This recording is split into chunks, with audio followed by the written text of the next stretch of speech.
नमस्कार, मैं शारदा पांडे आसान ज़िंदगी किसी एपिसोड में आपका स्वागत करती हूँ। जैसे कि आपका बहुत सारा प्रश्न है तिलक लगाने के बारे में, तो आपके प्रश्नों के उत्तर में जवाब भी देती रहती हूँ, पर मैं सोची कि इस विषय में वीडियो बना दूँ तो सभी के लिए काम आएगा। तो आपको बताऊँगी कि किन किन चीज़ों से तिलक होता है, शरीर में कहाँ कहाँ पर तिलक होता है और किन किन उंगली से तिलक होता है। उंगलियों को आप कैसे पहचानोगे वो भी बताऊँगी कि इन 5 उंगलियों में कौन सी अनामिका है, कौन सी कनिष्ठिका है, कौन सी मध्यमा है, कौन सा तर्जनी है, कौन सी अंगुष्ठ है। ये 5 के बारे में बताऊंगी। और किन किन चीज़ों से यानी हल्दी, कुमकुम, केसर और भस्म और अक्षत, गुलाल, किन किन चीज़ों से तिलक होता है वो भी बताऊंगी। किन किन समय पर तिलक होता है, क्या आप किसी भी समय तिलक कर सकते हो और कौन कौन किसको किसको तिलक कर सकता है। चलिए ये सभी प्रश्नों के उत्तर आपको देती हूँ इस वीडियो में। 5 उंगलियाँ हैं तो इसको कनिष्ठिका यानी हाथ की सबसे छोटी उंगली, ये नाम क्या है। सभी शुभ कार्य मंगल कार्य में इसी से, देव कार्य में इसी से तिलक किया जाता है। ये मध्यमा है, मध्यमा उंगली से तिलक करने से भी पुष्टि मिलता है। ये है तर्जनी, जैसे कि कहावत है कि यहाँ कोहड़ बतिया क्यों नाही, जो देख तर्जनी ही मर जाही। ये तर्जनी है। कहावत है कि कद्दू के जो छोटा छोटा होता है बतिया, या बतिया यानी छोटा कद्दू, उसको ऐसे उंगली दिखा दो तो वो सूख जाता है, तो ये तर्जनी उंगली है। ये है अंगुष्ठ यानी अंगूठा, तो अंगूठे से भी तिलक लगाया जाता है। तो ये देखिए सभी तिलक की सामग्री हैं, इसको मैं आपको दिखाऊंगी। तो ये देखिए, ये है बंधन सिंदूर जिससे विवाह होता है। आप देखोगे कि बिहार में जो भी छठ पूजा वगैरह होती है उसके नाक से लेकर सिंदूर पूरे मांग तक लगाते हैं। श्री बजरंगबली जी को, श्री गणेश जी को यही बंधन सिंदूर चढ़ता है। आजकल तो सभी पिंक सिंदूर लगाते हैं, वो सिंदूर नहीं, वो कुमकुम होता है। ये देखिए, ये है कुमकुम जो पिंक कलर का होता है। इसको ज़्यादा दिन तक रखे रहो तो इसका कलर भी बदल जाता है। उसी प्रकार से ये है गुलाल। विशेषकर गुलाल का तिलक हमेशा होली के समय लगाया जाता है, लेकिन आप कभी भी गुलाल का तिलक भी कर सकते हो। सभी पूजा पाठ में गुलाल का भी तिलक और अबीर का भी तिलक किया जाता है। उसी प्रकार से आप देखोगे कि ये है रोरी। ये रोरी है, आपको नहीं दिखता होगा, ऐसे दिखा देती हूँ। ये देखिए, ये है रोरी। रोरी का भी तिलक लगाया जाता है। इसको यहाँ रख देती हूँ। ये है केसर और हल्दी भिगा दिया गया है, ये इसका भी तिलक लगाया जाता है। ये है श्वेत चंदन, भगवान जी को तिलक लगाया जाता है इससे। और ये हल्दी है, तो हल्दी को भिगा के पहले माथे में लगा दिया जाता है। फिर ये है अक्षत, आप देखोगे ये अक्षत है, तो उसी हल्दी पर अक्षत चिपका दिया जाता है। अक्षत का भी तिलक होता है और अक्षत का तिलक में काफ़ी महत्व होता है। जब तिलक चढ़ता है, यानी तिलक एक 16 संस्कार में एक संस्कार ही है, तो अक्षत का काफ़ी महत्व होता है। यह है भस्म, जिसको भभूति भी बोलते हैं। और देव स्थानों से कहीं कहीं तो भभूति का ही प्रसाद मिलता है, जो माथे में लगाएंगे, जीभ में लगाएंगे, थोड़ा कंठ में लगाएंगे, और उससे काफ़ी तमाम व्याधाएं दूर होती हैं। ये भभूति प्रसाद के रूप में पंडित जी देते हैं। कहीं कहीं मंदिरों में भभूति मिलती है। तो इन्हीं सब चीज़ों से तिलक किया जाता है। और तमाम चीज़ें हम नहीं दिखा पा रहे हैं, जैसे श्वेत चंदन दिखाए तो वैसे रक्त चंदन, पीला चंदन और कई प्रकार के चंदन होते हैं, उनका भी तिलक किया जाता है। चंदन बहुत ही शीतल और बहुत ही शांत रखता है उस व्यक्ति को जो तिलक करते हैं चंदन से। और सभी शुभ कार्य में तिलक लगाना अनिवार्य होता है। तिलक लगाकर ही पूजा किया जाता है। तो तिलक कब कब अवसरों में, यानी कि शुभ कार्यों में तो तिलक लगाया ही जाता है, और भी तमाम पूजा पाठ दान जो भी होते हैं सभी में तिलक लगाए जाते हैं। तिलक कौन कौन किसको किसको लगा सकता है ये भी बताऊंगी, तो आप ध्यान देकर ये वीडियो देखें, और हो सके तो जो भी आप प्रश्न करेंगे उसका उत्तर भी दूंगी। तो सबसे पहले बताऊंगी कि तिलक देह में, शरीर पर यानी कहाँ कहाँ लगाया जाता है। तो तिलक लगाने का सबसे महत्वपूर्ण केंद्र होता है दोनों भौहों के बीच में, यहाँ जहाँ बिंदी लगाई जाती है। जेंट्स लोग हैं वो लंबा लगाते हैं तिलक, और सुहागिन भी तिलक लंबा लगा सकती हैं। वैसे स्त्रियाँ गोला तिलक लगाती हैं और जो पुरुष हैं वो लंबा तिलक लगाते हैं।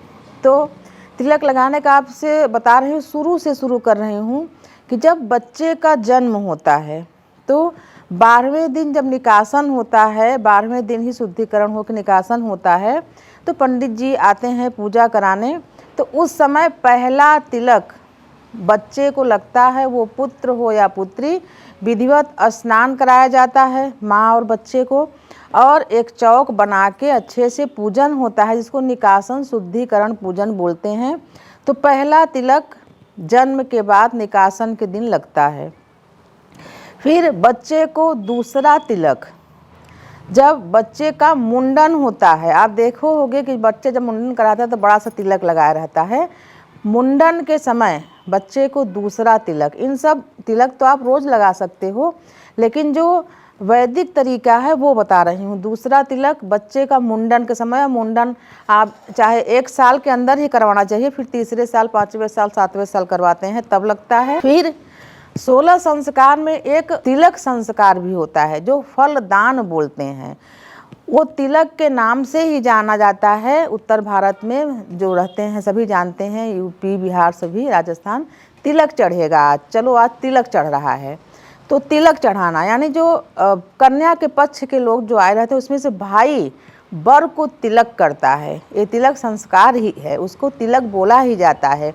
तो विधिवत तिलक किया जाता है विवाह में, व्रतबंध में, उपनयन संस्कार में। उसी प्रकार से जैसे कि पत्नी जब विवाहित हो जाती है तो कोई भी सुहागन सुहाग का जब व्रत करती है तब भी अपने पति को तिलक लगाती है। और कोई भी सुहागन स्त्रियां जब महालक्ष्मी का, वैभव लक्ष्मी का व्रत करती हैं, कोई भी जब व्रत करती हैं और बुलौआ दे के आस पड़ोस की स्त्रियों को जब बुलाती हैं तो जो पूजा होती है, जैसे आप वैभव लक्ष्मी रख लो, संतोषी माँ का पूजन, किसी भी पूजन का जब उद्यापन होता है तो भी थाली में तिलक की सामग्री रख के, और एक सुहागन महिला सभी सुहागनों को, घर की कोई सुहागन महिला है जो विशेष, जो भक्त जो पूजा करते रहते हैं वो भी विशेष कार्य करते हैं, लेकिन कोई भी कर सकता है।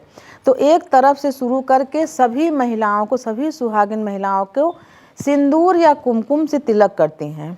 और प्रत्युत्तर में जिनको सिंदूर या कुमकुम से तिलक करो वो महिला भी उस महिला को तिलक करती है जो सबको थाली में तिलक लगाती हैं।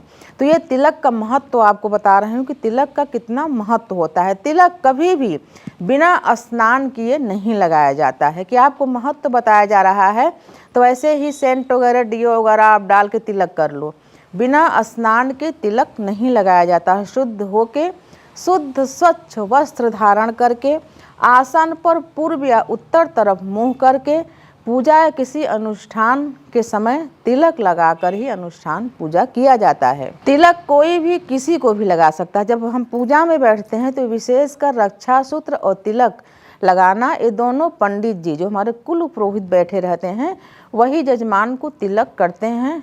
और जो स्त्री होती है वो खुद अपने मांग में सिंदूर या माथे पर तिलक करके पूजा में बैठती हैं। जब किसी के चंद्र खराब हुए रहते हैं तो उस समय उनको बताया जाता है कि बरगद के जड़ में कच्चा दूध गाय का चढ़ा के उसकी जो गीली मिट्टी होती है 43 दिन उसका भी तिलक करने से जो चंद्रमा का जो खराब रूप होता है वो अपने अनुकूल और सही हो जाता है। चंद्र हुए, गुरु हुए, कभी कभी शुक्र, ये सब ग्रहों के खराब होने से ऐसा उपाय 43 दिन ही बताया जाता है। उसी प्रकार से तिलक दिन में स्नान करने के बाद, रात्रि में, दोपहर में कभी भी कर सकते हैं। ऐसा कोई मान नहीं कि आप तिलक कब करें। उसी प्रकार से कोई भी व्यक्ति किसी भी व्यक्ति को तिलक कर सकता है। जैसे भाई भाई को लगा सकता है, पुत्र पिता को लगा सकता है, पिता पुत्र को लगा सकता है, सासू अपनी बहू को, बहू अपनी सास को लगा सकती है। हाँ, कुछ जगहों में ऐसे है कि जैसे जेठ हैं तो अपने भयाहू को नहीं छू के लगा सकते हैं, भाभी को भी, देवर को भाभी तिलक कर सकती हैं। और कहाँ कहाँ तिलक लगाए जाते हैं, माथे के अलावा जब कभी कभी उपाय, जैसे मान लीजिए गुरु का उपाय बताते हैं तो उसमें बताते हैं कि केसर और हल्दी दोनों मिश्रित करके गंगा जल से उसको भिगा के माथे में, जीभ में भी तिलक लगाया जाता है और नाभि में। इसको 43 दिन करने से गुरु उच्च हो जाते हैं, जिनके गुरु निर्बल रहते हैं। तो ये तिलक जीभ में भी जो लगाते हैं उसको तिलक ही माना जाता है। तो आपको मैं बता रही हूँ तिलक का महत्व। उसी प्रकार से शनि को प्रसन्न करने के लिए, यानी शनि को अपने अनुकूल करने के लिए, जब शनि जन्म पत्रिका में खराब होते हैं, पंडित जी देखते हैं तो बताते हैं कि ऐसे में आप 43 दिन दही या दूध का तिलक लगाएं। स्नान करने के बाद दही या दूध का भी तिलक लगाया जाता है शनि को प्रसन्न करने के लिए। उसी प्रकार से जो ब्रह्मचर्य है, यानी जो ब्रह्मचर्य का पालन करते हैं आजीवन, या जो ब्रह्मचरित साधु संत हैं, वो हल्दी और केसर का तिलक नहीं लगाते हैं, बाकी सभी चीज़ों का तिलक लगाते हैं। जो ब्रह्मचारी हैं वो हल्दी केसर का तिलक नहीं लगाते हैं। और जो त्रिपुंड लगाते हैं, त्रिपुंड ललाट पर लगाना चाहिए, ऐसे तीनों उंगली पर लेकर, और ऐसे ये ललाट है यहाँ पर त्रिपुंड लगाना चाहिए। त्रिपुंड स्त्री और पुरुष दोनों लगा सकते हैं। आप देखे होंगे कि भागवत वगैरह में जाओ तो सभी को लगाया जाता है त्रिपुंड, उसका भी एक महत्व है। उसके बाद जैसे आप कहीं जाओ देखो तो तिलक माथे पर लगाए, फिर जीभ में अक्सर नहीं लगाया जाता है, लेकिन यह स्थान है तिलक का।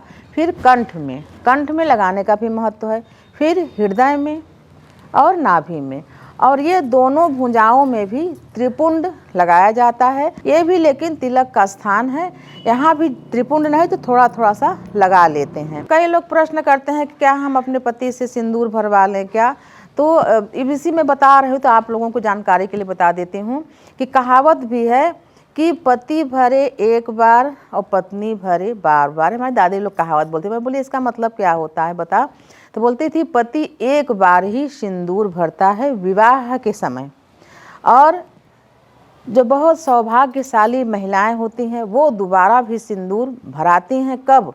मृत्यु के बाद, यानी सुहागन मरती हैं तो मृत्यु के बाद भी पति सिंदूर भरते हैं पत्नी के मांग में, 2 बार ही, लेकिन 1 बार ही कहावत में कहा गया है, क्योंकि अब मृत्यु तो सभी की होती है, ऐसा दूसरी बार में नहीं कहा गया है। तो पति भरे 1 बार, पत्नी भरे बार बार। पति 1 बार सिंदूर भरता है, फिर पूरे जीवन पत्नी अपने हाथों से सिंदूर भरती है। तो मैं आपको बता रही हूँ किन किन चीज़ों से तिलक किया जाता है। तो बताई हूँ आपको, जैसे कि रोली, चंदन, सिंदूर, कुमकुम, भस्म। भस्म से तिलक भगवान भोलेनाथ पूरे शरीर में भस्म लगाते हैं। भस्म से तिलक लगाया जाता है माथे पर। थोड़ा सा भस्म को प्रसाद के रूप में जीभ में भी लगा लेते हैं, कंठ में भी लगा लेते हैं, लेकिन भस्म का तिलक लगाने के बाद अन्य कोई और तिलक नहीं लगाया जाता उस समय। कि मान लीजिए आप भस्म का तिलक लगाए, उस पर रोली का भी लगा लिए, चंदन का भी लगा लिए, तो ऐसा नहीं होता। भस्म एक ऐसा तिलक है, अगर भस्म का तिलक लगाए हैं तो सिर्फ भस्म का ही तिलक लगाएं। बाकी तिलक में है कि आप कुछ लगाए हो तो बाकी कुछ भी लगा सकते हो। तिलक जब भी लगाएं तो सिर को ढक के तिलक लगाया। आप ध्यान देते हो कि जब किसी को तिलक लगाओ तो कुछ नहीं हो तो हाथ ही सिर पर रख लेते हैं। इसका मतलब होता है कि सिर को ढक के ही तिलक लगाएं, नहीं तो है हाथ का ही छाया देकर तिलक लगाया जाता है। तो जब भी शुभ कार्य और देवी देवताओं का तिलक करें तो अनामिका उंगली से, अनामिका उंगली ये उंगली होती है, यानी ये सबसे बड़ी उंगली होती है, इसको बोलते हैं मध्यमा। मध्यमा के बगल में अनामिका, फिर सबसे छोटी उंगली को कनिष्ठिका बोलते हैं, फिर इस उंगली को तर्जनी बोलते हैं, और इस उंगली को अंगुष्ठ बोलते हैं, यानी अंगूठा बोलते हैं। तो इनका भी, इनसे सबसे पहले अनामिका उंगली से ही तिलक लगाने से देवी देवताओं के या किसी भी शुभ कार्य में अति शुभ माना गया है। और उसी प्रकार से ऋषि कार्य, यानी ऋषि पूजा हो रही है तो कनिष्ठिका उंगली से तिलक किया जाता है। मध्यमा उंगली से तिलक करने से आयु की वृद्धि होती है, ये मध्यमा उंगली है। और ये है तर्जनी। तो तर्जनी उंगली से हमेशा जो तांत्रिक क्रियाएं होती हैं, तांत्रिक क्रियाओं का जब तिलक करते हैं तो तर्जनी उंगली से, इस उंगली से करते हैं। और जब भी कोई पितृ कार्य, पितर का कार्य होता है तो ये मध्यमा उंगली से तिलक किया जाता है। उसी प्रकार से अंगूठे से तिलक, आप देखते हो कभी कभी ऐसे अंगूठे से तिलक करते हैं। अंगूठे से तिलक करने से पुष्टिवर्धक होता है, यानी जो तिलक करता है वो भी हिष्ट पुष्ट होता है, तंदुरुस्त, और जिसको किया जाता है वो भी। तो इन सभी उंगलियों का पहले आपको जानना चाहिए कि कौन सी उंगली का क्या नाम है और कौन सी उंगली कि तिलक करने से क्या महत्व होता है। तो आपको मैं तिलक के बारे में बताई हूँ, और जो भी आपका कन्फ्यूजन होगा आप प्रश्न करना, उसका उत्तर भी दूंगी। आगे भी ऐसे ही आपको वीडियो बना के देती रहूँगी, तो आप हमारे साथ बने रहें, देखते रहें आसान ज़िंदगी। तब तक के लिए नमस्कार।